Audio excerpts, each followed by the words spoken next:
Hi, this is Shelby. This is the video blog for Project 10. We had to make a counterfactual identity, and I chose Paula Deen.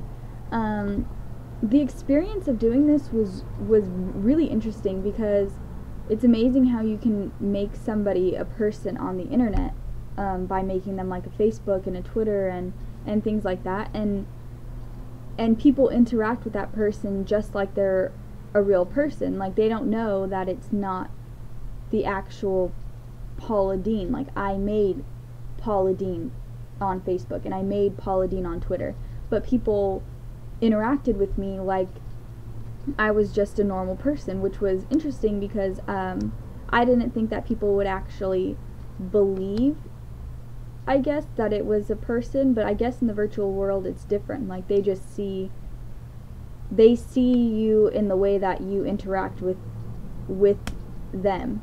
Like, in the way I tweet, how people retweeted my tweets, not because I was Paula Deen, but because they related or they agreed with the tweet that I tweeted, or how people liked statuses or commented on statuses and pictures. They did those things because they agreed with me, or they actually liked and were encouraging the pictures that I posted.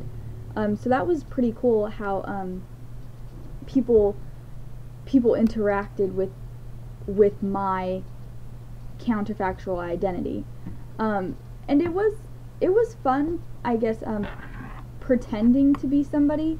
Like, I went and got pictures of Paula Deen and her family, and I went and got pictures of her work and her food that she created, and it was just nice being able to interpret her life in my own way, kind of. Like, I got to make her the way I see her.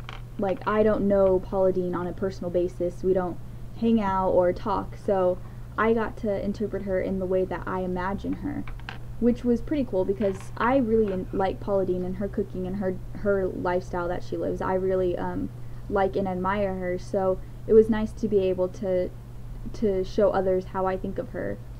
And I really liked the interview, how we just made questions or looked at questions from interviews to get ideas of questions to ask, and then we got to do the responses. And I liked that because I got to answer as Paula Deen, which was pretty cool because I think I answered in a way where it both represented her, but it also represented me, because this is my counterfactual identity. That's how I looked at it. Like, it is me, it's mine, but it's also, I'm representing Paula, so I wanted to incorporate her also. So it was just cool being able to, like, look at those questions and imagine how she would react and imagine the things that she would say, and throw a little bit of my insight and my feelings of the question in there to get an answer that I thought that represented both of us pretty well. And it was nice. I liked the experience of looking at other people's counterfactual identities and how they captured them and how they enjoyed the project. So I just think that this was a really fun and a good learning experience about the world on the internet. And I think that Second Life is just the same. Like, Second Life it's a person. It may not be a counterfactual identity. It may be somebody representing themselves in Second Life, but it's weird, I guess, in a way to think that somebody actually is behind that person we see on the screen.